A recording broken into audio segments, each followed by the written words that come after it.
আজকে আমরা তুলে ধরার চেষ্টা করব যে তিস্তা পাড়ের মানুষ রয়েছে যারা হচ্ছে দুঃখে কষ্টে জীবনযাপন করে নদী ভাঙ্গনে সেই সকল মানুষের সাক্ষাৎকার নেওয়ার চেষ্টা করব এবং তুলে ধরার চেষ্টা করব তাদের জীবন গল্প।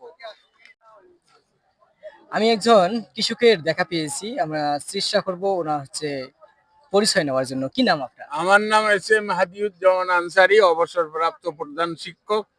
বর্তমান কৃষি অবস্থায় কাজ করতেছি। আমি 2014 সালে অবসরে আসি।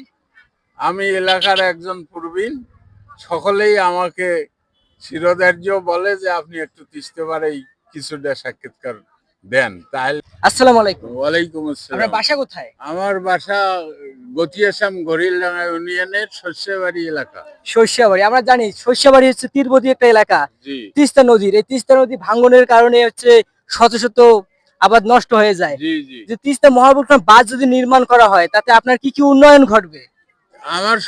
আমার 12-13 একর সম্পত্তি নদী গর্ভে বিলীন।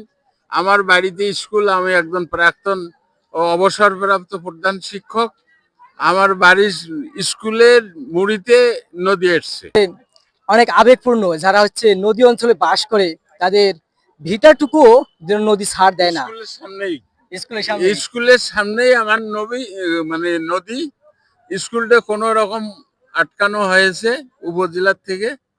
আর বর্তমান যে পজিশনে আছে এই অবস্থায় যদি থাকে তাহলে আমার স্কুলও বিলীন হয়ে যাবে, মসজিদ বিলীন হয়ে যাবে, আরো ভিটে মাটিও বিলীন হয়ে যাবে।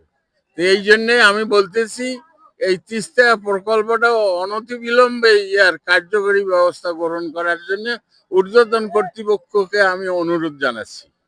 সবকিছু বিলীন হয়ে যাচ্ছে, হেক্টর হেক্টর জমিনের ফসল নষ্ট হয়ে যাচ্ছে। আসলে এই তিস্তা পাড়ের মানুষ কবে রেহাই পাবে এই তিস্তার পানি থেকে? শুকনো মৌসুমে তারা হচ্ছে সঠিকভাবে সেচ প্রকল্প যেন পানির অভাবে সে মানে চাষাবাদ করতে পারে না।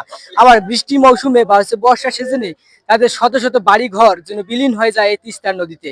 যদি তিস্তা মহাকল্পনা বাঁধ নির্মাণ করা হয় তবে তিস্তা পাড়ে মানুষের যেমন জীবনযাত্রার মান অনেক উন্নয়ন ঘটবে, ঠিক উত্তরবঙ্গেরও অনেক উন্নয়ন ঘটবে বলে আশা করা যায়।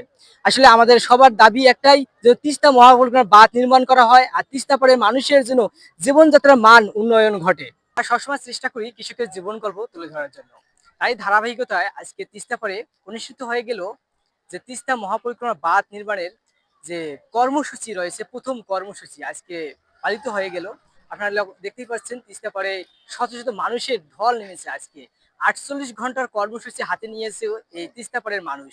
তারই প্রথম 48 ঘন্টার আজকে প্রথম যে কর্মসূচি রয়েছে কর্মসূচি বাস্তবায়ন করা হলো এবং আগামীকাল যে দ্বিতীয় কর্মসূচি রয়েছে সেটাও পালিত হবে।